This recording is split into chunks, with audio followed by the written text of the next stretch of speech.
সকালে নানান ধরনের তথ্যের ধারাবাহিকতা থাকে এবং আপনাদেরকে আরও একটু সতর্ক করে দিয়ে বলতে চাই, আজ দুপুরের মধ্যে কিন্তু ৮টি অঞ্চলে ঝড়ো প্রবাহ বইবার একটা আশঙ্কা আছে। সুতরাং সবাই নিরাপদে থাকবেন এবং এই ধরনের চিত্র কিন্তু আমাদের বাংলাদেশের জন্য নতুন নয় এবং দক্ষিণ এশিয়ার মোটামুটি সব দেশগুলোতেই কিন্তু এর প্রভাব রয়েছে। প্রায় সময় ঘূর্ণিঝড় হয়, ঝোড়ো হাওয়া, সমুদ্রপৃষ্ঠের উচ্চতা বৃদ্ধি, খাদ্য সংকট, নানান ধরনের সমস্যার মধ্য দিয়ে আমাদেরকে যেতে হয়। আজ সেই সংকটগুলোরই একটা সমাধান খুঁজব। তিনজন চমৎকার অতিথি রয়েছেন আমাদের সাথে, যেমনটা আপনাদেরকে বলেছিলাম। আমাদের সাথে আছেন সাইদুর রহমান সিয়াম, রয়েছেন ফারিয়া সুলতানা অমি এবং সেই সাথে একেবারে শেষে রয়েছেন মোহাম্মদ আপেল আলী। আপনাদের তিনজনকে শুভ সকাল, স্বাগত সকালে বাংলাদেশে। আমরা সকালে বাংলাদেশের অতিথিদের একটি প্রশ্ন করে থাকি, সকালটা ঠিক কিভাবে শুরু হয়? এক এক মানুষের এক একভাবে সকাল শুরু হয়। একটু যদি আপেল আলী আপনার কাছে আসি, সকালটা ঠিক কিভাবে শুরু হয়? আমরা যেহেতু ইউথ, আমাদের একটা প্রবণতা আছে যে আমরা একটু দেরি করে ঘুম থেকে উঠবো, রাত লেট নাইট পর্যন্ত কাজ করব। সো অ্যাজ ইউজুয়াল আমারও সেরকমটাই হয়। আমার ক্ষেত্রে আমি ট্রাই করি একটু সকালবেলা উঠে একটু মানে সারাদিনের জন্য নিজেকে প্রস্তুত করার জন্য একটু হাঁটাহাঁটি করে তারপরে সকালটা শুরু করার জন্য। পাশাপাশি আমি আজকে সারাদিন কি করব সেটার একটা তালিকা যদি ঠিক করে নিই, অ্যাজ আমরা হচ্ছে ক্লাইমেট চেঞ্জ নিয়ে কাজ করে থাকি বা আমরা জলবায়ু কর্মী, আমরা জলবায়ু নিয়ে কাজ করে থাকি। সারাদিনে আমাদের কাছে আসলে কি ধরনের আপডেট থাকছে জলবায়ু নিয়ে, আজকে আমার আসলে অ্যাক্টিভিটিটা কি হওয়া উচিত, সকালের দিক থেকে আমরা একটু ট্রাই করে নিই আসলে এই চিন্তাটা বা এই মাইন্ডসেটটা একটু নিজের কাছে রাখার জন্য। আমি একই প্রশ্ন আপনার কাছে, সকালটা কিভাবে শুরু হয়? আপেল যেমনটা বলছিল যে এখন যেহেতু আসলে আমরা তরুণ, কাজ করার বেশি সময় এখন, তো কাজগুলোই দিয়েই শুরু হয় বেশিরভাগ ক্ষেত্রে। কখনো দেখা যায় ঢাকার মধ্যে কাজ থাকে, ঢাকার বাইরে কাজ থাকে, কখনো দেখা যায় অফিসে কাজ থাকে, অফিসের বাইরে কাজ থাকে। তো সেই অনুযায়ী কাজগুলো কি করতে যাচ্ছি সারাদিনে সেটা আগে তালিকা করে নেওয়া, এরপর অবশ্যই নিজের জন্য একটু সময় রাখা। যদিও সেটা এখন অনেক বেশি কমে যাচ্ছে দিনে দিনে, বাট তারপরেও যতটুকু পসিবল হয় সেটা রেখেই সকালটা শুরু হয়। একদম। এবং সিয়াম, নিশ্চয়ই আপনার সকালেও এমনভাবেই শুরু হয়। আমরা একটু আপনাদের বরঞ্চ সংগঠন নিয়ে সেখানে একটু আলোচনায় প্রবেশ করতে চাই। South Asia regional climate cooperation, এই সংগঠনের প্রয়োজনীয়তা বর্তমান বাস্তবতায় আপনি কিভাবে নিরূপণ করছেন বা আপনার সার্বিক মতামত, আপনাদের এই সংগঠনের শুরুর যাত্রাটা একটু বলবেন আমাদেরকে। South Asia regional climate cooperation, এটা হচ্ছে আমাদের একটা ইনিশিয়েটিভের নাম। আমাদের অর্গানাইজেশন হচ্ছে ব্রাইটার্স। সো ব্রাইটার্স এবং আরও অনেকগুলো অর্গানাইজেশন একসাথে এই south Asia regional climate cooperation এই ইনিশিয়েটিভটা শুরু করে। এইটা যেইখান থেকে আমাদের পরিকল্পনা সেটা হচ্ছে আমরা বাংলাদেশে যখন কাজ করি, বাংলাদেশে জলবায়ু পরিবর্তন নিয়ে 2019 সাল থেকে আমরা কাজ করছি, ব্রাইটার্স 2016 সাল থেকে কাজ করে। সো আমরা যখন বাংলাদেশের তরুণদের দাবিগুলোকে বিশ্ব দরবারে তুলে ধরার চেষ্টা করি আন্তর্জাতিক জলবায়ু সম্মেলনের মাধ্যমে, বিভিন্ন আন্তর্জাতিক ফোরামে, তখন সেটা আসলে যতটুকু শক্তিশালী হয় তার থেকে সেটা অনেক গুণ বেশি শক্তিশালী হবে যখন সাউথ এশিয়ার ইউথরা সবাই মিলে একসাথে তাদের দাবিটাকে আন্তর্জাতিক পর্যায়ে আসলে তুলে ধরবে। সেখান থেকে এই south Asia regional climate cooperation আমাদের এই ইনিশিয়েটিভটার প্ল্যান করা, এবং এই ইনিশিয়েটিভটা আজকেই আমাদের একটা লঞ্চিং হবে ইনিশিয়েটিভটার। আমরা ব্রাইটার্স থেকে আমরা জলবায়ু পরিবর্তন নিয়ে মূলত কাজ করি। আমাদের কাজ হচ্ছে পলিসি অ্যাডভোকেসি এবং তরুণদের ক্যাপাসিটি বিল্ডিং। আমরা যখন 2019 সালে আমরা সারা পৃথিবীতে এই জলবায়ু আন্দোলনটা আসলে পরিচিত হয় এবং সারা পৃথিবীতে গ্রেটা থুনবার্গের সরাসরি আহ্বানে প্রায় লক্ষ লক্ষ তরুণ সারা পৃথিবী থেকে এই ক্লাইমেট স্ট্রাইকে আসলে অংশগ্রহণ করে, তখন আমরা বাংলাদেশে এই ক্লাইমেট স্ট্রাইক অথবা জলবায়ু পরিবর্তনের আন্দোলনটা শুরু করি এবং পরবর্তীতে আমরা আসলে জলবায়ু পরিবর্তনের আন্দোলন থেকে ক্যাপাসিটি বিল্ডিং প্রোগ্রাম, তরুণদেরকে প্রস্তুত করা আগামী দিনের জন্য। আমরা সবাই জানি জলবায়ু পরিবর্তনের প্রবলেমটা আসলে কতটা আসলে প্রকট, এখন এই সময়টাতে সেটা আরও বেশি বোঝা যাচ্ছে। কিছুদিন আগে চট্টগ্রামে বন্যা হলো, এর আগে ফেনীতে, নোয়াখালীতে বন্যা হলো, অল্প অতিবৃষ্টি হচ্ছে। তো সব কিছু মিলে আমার কাছে যেটা মনে হয় সেটা হচ্ছে আমাদের বর্তমান বাস্তবতায় আসলে আমাদের আসলে হাতে আর কোনো বিকল্প নেই যদি আমরা এখনই এই উদ্যোগটা নিয়ে সবাই মিলে কাজ না করি। আচ্ছা, কাজ করে যেতে হয়, যেহেতু চ্যালেঞ্জ রয়েছে বেশ কিছু, একটু চ্যালেঞ্জগুলো জানতে চাই। দক্ষিণ এশিয়ায় জলবায়ু পরিবর্তনের কারণে সবচেয়ে ঝুঁকিপূর্ণ অঞ্চলগুলোর একটি, বাংলাদেশেও তার ব্যতিক্রম নয়। ফারিয়া সুলতানা, আমি আপনার কাছে জানতে চাই মূল চ্যালেঞ্জগুলো আসলে কি আর কতটা সচেতন করে তোলা প্রয়োজন? চ্যালেঞ্জ আসলে অনেক বেশি, কারণ আমরা যদি পুরো বিশ্বর দিকে তাকাই, পুরো বিশ্বের মধ্যে সাউথ এশিয়া এমন একটা জায়গা যেখানে আসলে সমস্যা অনেক বেশি কিন্তু রিসোর্সেস অনেক কম। এবং এমন না যে রিসোর্সেস আসলে আমাদের নিজেদের জন্য কম, হয়তো পূর্বের অনেক হিস্ট্রি আছে এই জন্যই আসলে এখন আমাদের রিসোর্সটা কম। কিন্তু যেহেতু আমাদের সমুদ্রটা আমাদের অনেক কাছ দিয়ে এবং জনসংখ্যার দিক থেকেও আমরা আসলে অনেক বেশি, এই জন্য আসলে এতগুলো মানুষের জন্য যে রিসোর্সটা প্রয়োজন, যেই সম্পদটা দরকার, সেটা সবসময় আমাদের কাছে থাকে না। আবার একই সময়ে আমরাই কিন্তু সব থেকে বেশি সব রকমের যে ডিজাস্টার সেটার মধ্য দিয়ে যাচ্ছি। তো এটার ফলে যেটা হয়, আমাদের সব থেকে বড় চ্যালেঞ্জগুলোর মধ্যে একটা হচ্ছে আমাদের যে সরকাররা আছে তারা সবসময় আসলে জলবায়ু পরিবর্তন, পরিবেশ বিপর্যয় এগুলো নিয়ে ভাবে না। যদিও দিন বদলাচ্ছে, আমরা দেখছি যে এখনকার যারা সরকার প্রধানরা আছেন তারা এগুলো নিয়ে আগের থেকে বেশি সচেতন হচ্ছেন। তবে এর বাইরেও যেহেতু আমাদের রিসোর্সের ঘাটতি আছে, এই জন্য দেখা যায় অনেক ক্ষেত্রে যারা হচ্ছে সিএসওরা আছেন, সিভিল সোসাইটি অর্গানাইজেশনস আছেন, তারাও চাইলেও খুব বেশি কাজ করতে পারেন না। কিন্তু আপনি যদি সম্প্রদায়গুলোর দিকে তাকান যারা আসলে খুব একটা মেইন স্ট্রিমড না, বা হয়তো ঢাকার বাইরে আছে, বা হয়তো অন্য দেশগুলোতে হয়তো একদম উপকূলের পাড় ধরে আছে, তাদের কিন্তু চ্যালেঞ্জ কমছে না। তারা প্রত্যেক বছরই তাদের ঘর হারাচ্ছে, বাড়ি হারাচ্ছে, জীবিকা হারাচ্ছে। তো তারা কিন্তু আসলে এত ডিপ্লোমেসি জানে না, এত সমস্যা সম্পর্কে জানে না। তারা শুধু এটুকুই জানে যে আমার ঘর হারিয়ে যাচ্ছে বন্যার জন্য, আমার জমি হারিয়ে যাচ্ছে, আমি চাষাবাস করতে পারছি না, তার ছেলে মেয়েকে হয়তো ভালো স্কুলে পড়াতে পারছে না। সো তাদের জন্য আসলে দুনিয়াটা এরকম। কিন্তু যখন আমরা এই পুরো বাবলটা নিয়ে কথা বলছি, পুরো বিশ্বটা নিয়ে কথা বলছি, তখন আসলে আমরা বুঝতে পারি যে এই মানুষগুলো আসলে কতখানি বঞ্চিত হয়ে যাচ্ছে, ভুক্তভোগী হচ্ছে। একদম। আপনার কাছে আসতে চাচ্ছি, তরুণদের প্রতিনিধিত্ব করেন আপনারা প্রত্যেকেই, সেখানে আপনাদের প্ল্যাটফর্মটাও অনেকটা হচ্ছে তরুণদের সাথে নিয়েই কাজ করে। সুতরাং তরুণদের যে আঞ্চলিক সহযোগিতার সঙ্গে যুক্ত করার ক্ষেত্রে কি ধরনের উদ্যোগ নেওয়া যেতে পারে, এবং এটা আপনাদের অর্গানাইজেশন থেকে হোক বা সামগ্রিকভাবে হোক, একটু জানাবেন। Thank you. আমরা যেহেতু তরুণদের নিয়ে কাজ করছি, আমাদের কাজের জায়গাটা যেহেতু এটা, আমরা বলছি যে আমরা ইউথদের ক্যাপাসিটি ডেভেলপ করছি। ইউথদের ক্যাপাসিটি ডেভেলপ করার জন্য মূলত কি করতে হয়, আমরা এখন পর্যন্ত যেটা করি, আমাদের একটা ইনিশিয়েটিভ আছে যেটা Bangladesh youth climate school.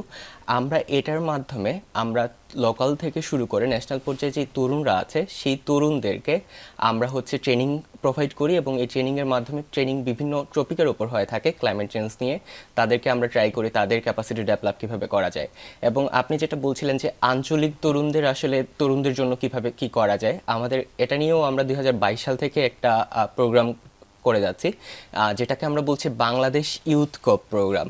Bangladesh youth কোপ হচ্ছে, আমরা সবাই জানি জলবায়ু নিয়ে যখন কথা বলতে যায়, পুরো বিশ্ব যখন গ্লোবালি কথা বলে, তখন কনফারেন্স অফ পার্টিস নামে একটা প্রোগ্রাম হয়ে থাকে যেটাকে আমরা কপ বলে থাকি।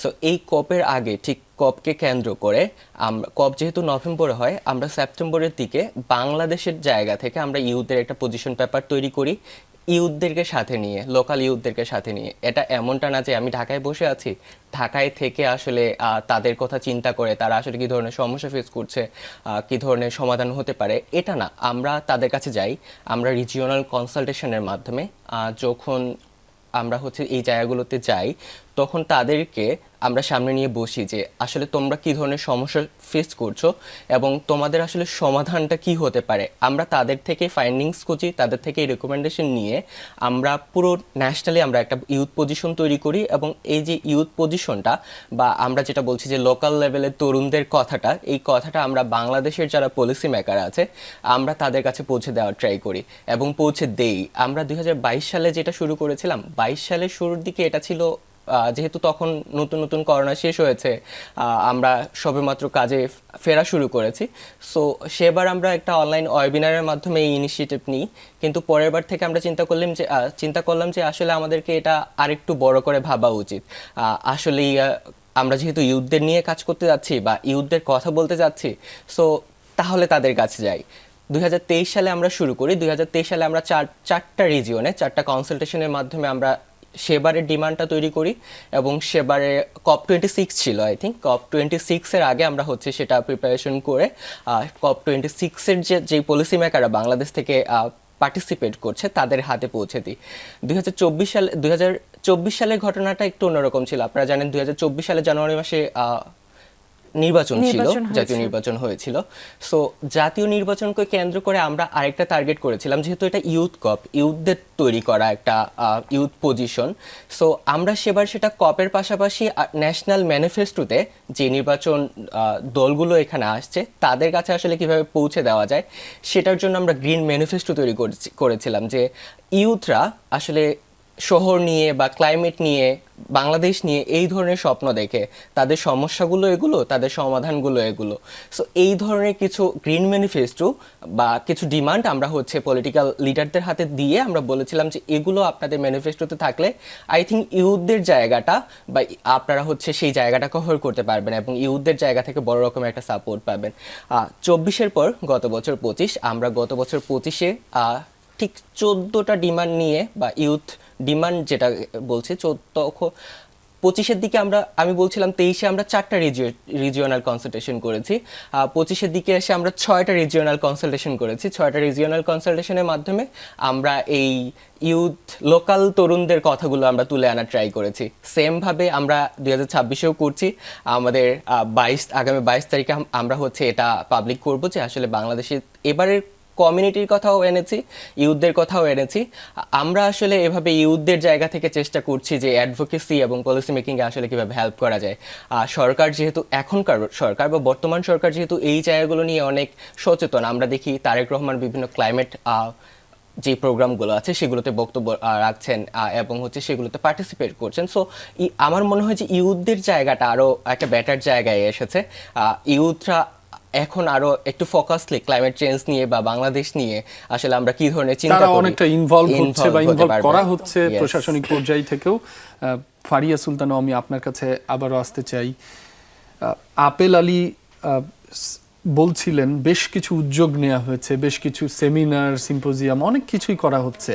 যারা আসলে জলবায়ু পরিবর্তনের কারণে মূল ভুক্তভোগী তাদের সচেতন করে তোলা কতটা প্রয়োজন, পাশাপাশি তাদের জন্য কি কি আয়োজন আপনাদের করা হচ্ছে তাদের সচেতন করে গড়ে তোলার জন্য, যেহেতু তারা খুব বেশি এডুকেটেড না, প্রান্তিক জনগোষ্ঠীর যারা রয়েছেন, সে সকল তরুণদের জন্য আপনারা কি কি কাজ করছেন? অনেক ধন্যবাদ ভাই। এই জায়গাটাতে আসলে কি হয়, ধরেন আমাদের যেহেতু মানুষ অনেক বেশি এবং জলবায়ু পরিবর্তন নিয়ে খুব রিসেন্টলি আসলে কথা শুরু হয়েছে, এমন না যে আমরা গত 20-30 বছর ধরে এগুলো নিয়ে খুব মেইন স্ট্রিমে কথা হচ্ছে। তো এই জন্য যেটা হয়, যেহেতু এটা সম্পর্কে আলোচনাটাই খুব রিসেন্ট, খুব বেশি শহর কেন্দ্রিক হয়ে যায় এই আলোচনাগুলো। দেখা যাচ্ছে যারা আসলেই ভুক্তভোগী, যাদের বাড়ি হয়তো সমুদ্রের উপকূলের পাশে বা যাদের বাড়ি হয়তো একটা চরের পাশে, তারা কিন্তু এগুলো সম্পর্কে অত বেশি জানতে পারে না। তবে আমরা যে কাজগুলো করি, আমরা যেমনটা আপনি একটু আগে বলছিল, যে আমরা ওখানকার যারা ইউথরা আছে তাদেরকে সম্পৃক্ত করার চেষ্টা করি। এই যে ন্যাশনালি যে কাজগুলো হচ্ছে, ন্যাশনালি যখন কোনো একটা বড় ইভেন্ট হচ্ছে, কনফারেন্স হচ্ছে, সিম্পোজিয়াম হচ্ছে, আমরা চেষ্টা করি আগে ওনাদের কাছে যেতে, যেহেতু তারা সব থেকে বেশি ভুক্তভোগী। যখন একটা বন্যা আসে, সাইক্লোন আসে, সবার আগে আঘাতটা তাদের উপরে আসে, ক্ষতিগ্রস্ত তারাই হয়। সো তারা আসলে কি চিন্তা করছে এটা নিয়ে, তাদের মতামত কি নিয়ে আলোচনা হওয়া উচিত, আমরা তাদের থেকে সেটা আগে শুনে আসি। তারপর আমরা যেটা করার চেষ্টা করি, আমি, আপনি বা আরও যারা এক্সপার্টরা আছেন, তারা যতই আলোচনা করুক না কেন, সমাধান কিন্তু আসলে আসে যারা পলিসি মেকার তাদের হাত ধরে। পলিসি মেকাররা যদি এটা সম্পর্কে খুব ভালোভাবে অবগত না থাকেন এবং টেকনিক্যালিটি এবং কমিউনিটির মানুষের আসলে কি নিড আছে এটা যদি তারা না জানেন, তাহলে কিন্তু তারাও প্রপার যে ডিসিশনটা সেটা কখনোই নিতে পারবেন না। তো সেজন্য আমরা যেটা করি, কমিউনিটির মানুষের থেকে যে কথাগুলো আমরা পেয়ে আসছি বা তারা যে ডিমান্ডগুলো আমাদের কাছে করে, সেইগুলোকে আমরা এবার সামনে নিয়ে আসি যারা পলিসি মেকার আছেন, যারা হয়তো বা সামনের দিনগুলোতে রাজনীতি করতে চান বা রাজনীতির নেতারা যারা আছেন তাদের সামনে। এবং আমরা বিভিন্ন সময় এই ধরনের বেশ কিছু প্রোগ্রাম করে থাকি, যেখানে আমরা এই প্রান্তিক জনগোষ্ঠীর সমস্যাগুলোকে নিয়ে আসি একদম ন্যাশনালি যারা কাজ করে আসছেন তাদের সামনে। তো যখন তাদের সামনে আমরা আনি, তারাও মাঝে মধ্যে আসলে অবাক হয়ে যায় যে এই ধরনের সমস্যাগুলো যে মানে অলরেডি এক্সিস্ট করছে বাংলাদেশে, এটা সম্পর্কে তারাও মাঝে মধ্যে জানে না। আবার দেখা যায় তারা হয়তো জানে অনেক ক্ষেত্রেই, কিন্তু যেমনটা প্রথমে বলছিলাম যে রিসোর্স নেই বলে বা হয়তো আমাদের সেই কাঠামোটা নেই বলে তারা কাজ করতে পারছেন না। তো ভালোই মন্দেই সব মিলিয়ে আসলে এই কাজগুলো চলছে এবং আমরা আশা করছি এখন যেহেতু আমরা সবাই মিলে স্বপ্ন দেখছি যে আমরা একটা নতুন বাংলাদেশ গড়ব এবং বাংলাদেশে আসলে এই সমস্যাগুলো নিয়ে আরো একটু বেশি আলোচনা হবে, সমাধানগুলো আরো একটু বেশি আমরা এক্সপ্লোর করব। তো সেখানে আমরা আসলে আশাবাদী যে সামনের দিনগুলোতে এগুলো নিয়ে আমরা আরো বেশি কাজ করতে পারবো। সিয়াম, আপনার কাছে সেক্ষেত্রে প্রশ্ন থাকবে যে তরুণদের এই যে জলবায়ু আন্দোলন, সেখান থেকে পলিসি মেকিং এ তারা কিভাবে বা বাস্তব নীতি পরিবর্তনের জায়গায় তারা নিজেদেরকে কিভাবে সম্পৃক্ত করতে পারে এবং এই জন্য তাদের কি ধরনের দক্ষতা ও সুযোগ প্রয়োজন? হ্যাঁ, ঠিক এই জায়গাটাতেই ব্রাইটার্স আসলে কাজ করে। তরুণদেরকে যদি আমরা জলবায়ু পরিবর্তনের একদম নীতি নির্ধারণী জায়গাগুলোতে আসলে নিয়ে আসতে একটু চাই। থামাচ্ছি, আমাদের হাতে খুব অল্প সময়, সুতরাং আপনার কাছ থেকে অল্প করে আমরা উত্তরটা নিব, যতটা সংক্ষেপে বলা যায়, এরপরে আপেলের কাছে সম্ভব হলে যাব, প্লিজ। হ্যাঁ, সো তরুণদেরকে আমরা প্রথমে তাদের যে দক্ষতা বৃদ্ধি, তাদের যে ক্ষমতায়ন, সেটার জন্য তাদেরকে আমরা বিভিন্ন ধরনের ট্রেনিং প্রোগ্রামের মাধ্যমে কিভাবে তারা পলিসি অ্যাডভোকেসি করবে, কিভাবে তারা সরাসরি গভর্নমেন্টের কাছে তাদের দাবিগুলোকে পৌঁছে দিবে, সেটা আমরা তাদেরকে শেখাই। এরপরে আমরা যেটা করি সেটা হচ্ছে একটা প্ল্যাটফর্মের মতো আমরা কাজ করি। যেমন আমরা নির্বাচনের আগে একটা ম্যানিফেস্টো টক নামে 4টা ম্যানিফেস্টো টক আয়োজন করেছিলাম, যেখানে তরুণরা এসে সরাসরি যারা পরবর্তীতে নির্বাচন করবেন তাদের কাছে তারা কি কি দাবি তাদের সেটা তুলে ধরতে পেরেছে। এবং আমরা দেখেছি অনেক ক্ষেত্রেই তরুণরা যে দাবিগুলো তুলে ধরেছে সেই বিষয়ে রাজনৈতিক দলের নেতারা যে প্রতিশ্রুতি দিয়েছে সেটা আমরা তাদের পরবর্তী ইশতেহারে আমরা দেখতে পেয়েছি। সো এভাবেই আসলে আমাদের তরুণরা আসলে সরাসরি পলিসি মেকারদের কাছে আসলে তাদের দাবিগুলোকে তুলে ধরে। নির্বাচনের পর আমরা চেষ্টা করছি আবারও সরাসরি যারা এখন রাষ্ট্রের দায়িত্ব পালন করছে মন্ত্রীদেরকে আমরা সরাসরি তরুণদের সামনে আমরা চেষ্টা করছি নিয়ে আসার বিভিন্ন প্রোগ্রামে। আমাদের আরেকটা প্রোগ্রাম ম্যানিফেস্টো টু অ্যাকশন নামে আমরা একটা প্রোগ্রাম করছি। সো সেখানে আমাদের তরুণরা সরাসরি এখন প্রশ্ন করছে যে আপনাদের যে ইশতেহারগুলো আছে সেই ইশতেহারগুলো কিভাবে বাস্তবায়ন হবে এবং সেই ইশতেহার বাস্তবায়নে তরুণদের কি ভূমিকা হবে সেটা এবং আমার তরুণদের মনে হয় এই সাথে ধরনের আছে। আলোচনায় একটা কার্যকরী পদক্ষেপে বা ভবিষ্যৎটা আরো আমরা অন্যরকম ভাবতে পারি। একদমই তাই। আপেল আলী, আপনার কাছে একদম আমার শেষ প্রশ্ন, আমরা একেবারে শেষ পর্যায়ে রয়েছি।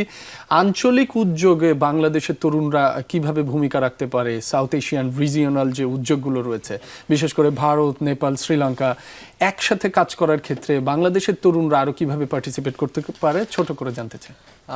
দেখেন, তরুণরা আসলে সব কিছুই পারে। আমরা বলি যে তরুণ থাকতে আসলে সব কাজই সম্ভব।